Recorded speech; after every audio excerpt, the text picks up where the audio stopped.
We wouldn't normally start a story with 5 months ago, but that's where this story begins, when we received this statement from the Will County Sheriff's Office that an officer shot and killed a 21-year-old man. But that wasn't in the statement. What wasn't is how this grandfather died as well. Since then, the family's been fighting for the body camera video to figure out exactly what happened. CBS 2 investigator Dave Savini uncovered for the first time new evidence that police didn't want you to know.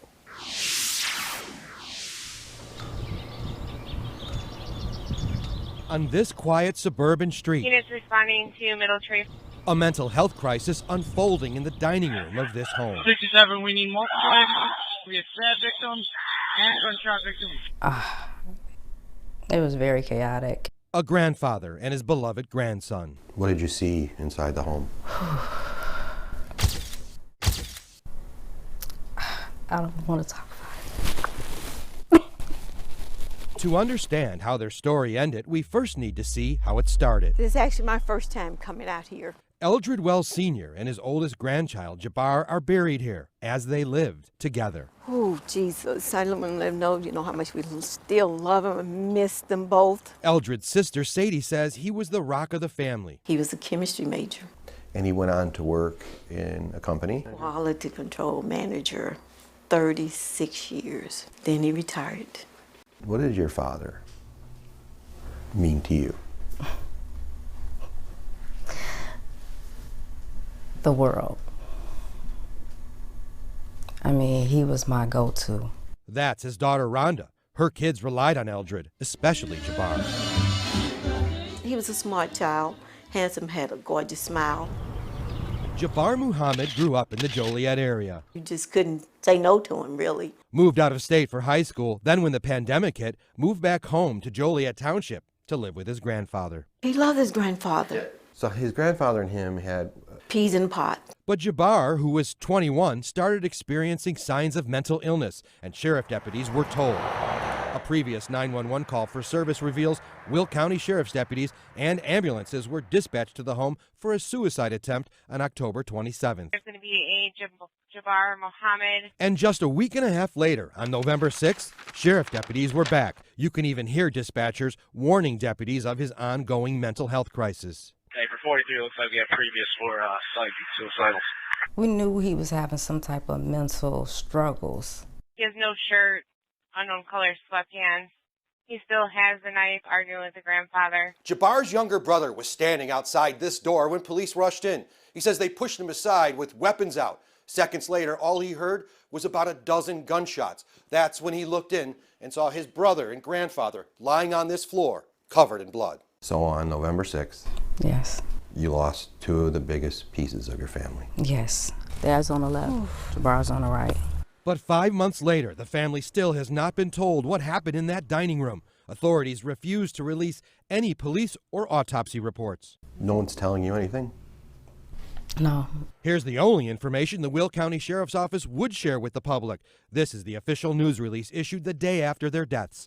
It states Jabbar was, quote, brandishing a knife and threatening his grandfather, and goes on to say deputies attempted to de-escalate the situation, but had to shoot Jabbar, who continued to stab him. County, shots fired, shots fired.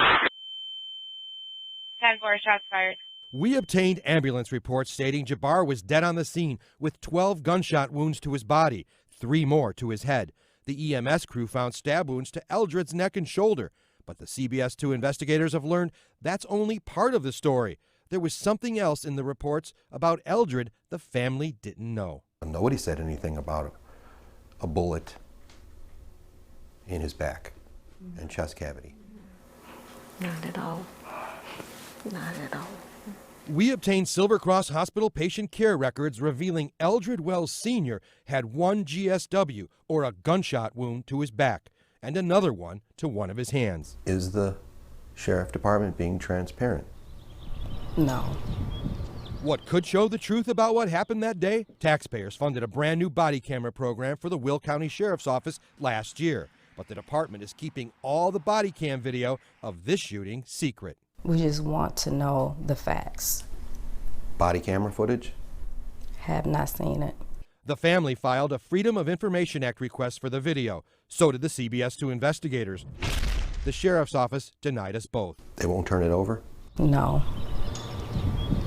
People want to know the truth. We have the technology with body camera video to let people know the truth. We intend to... Ian Barney is the family attorney. It is our view that the family here deserves to see the body camera so that they can know the truth, so that they can start that grieving process and move towards having some closure. Why would anyone shoot your father? That's the whole point of the body cam. So there's no speculation. There is transparency. You can actually see with your own eyes. What is it doing to the family to not have answers? My goodness. Oh my goodness. It's ripping us all apart. There's a headstone there? Not yet. Not yet? Okay. I haven't made it that far yet. I just can't. I think like getting a headstone, it's like Saying goodbye. it's finality, you know? Finality and closure that can only come with knowing the truth. I was always told that the children should bury the parents, not the parents bury the children. In this case, I had to bury a parent and a child.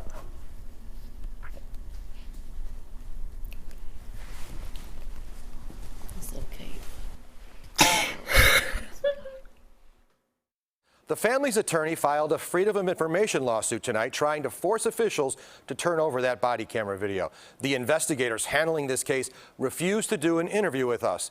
And another twist. A few weeks ago, we visited the home and found a bullet casing. Investigators say they don't know who it belongs to and doubt it was related, but we made sure they got it, and now they're running tests on it. Brad and Marie. Interesting. All right. Thank you, Dave.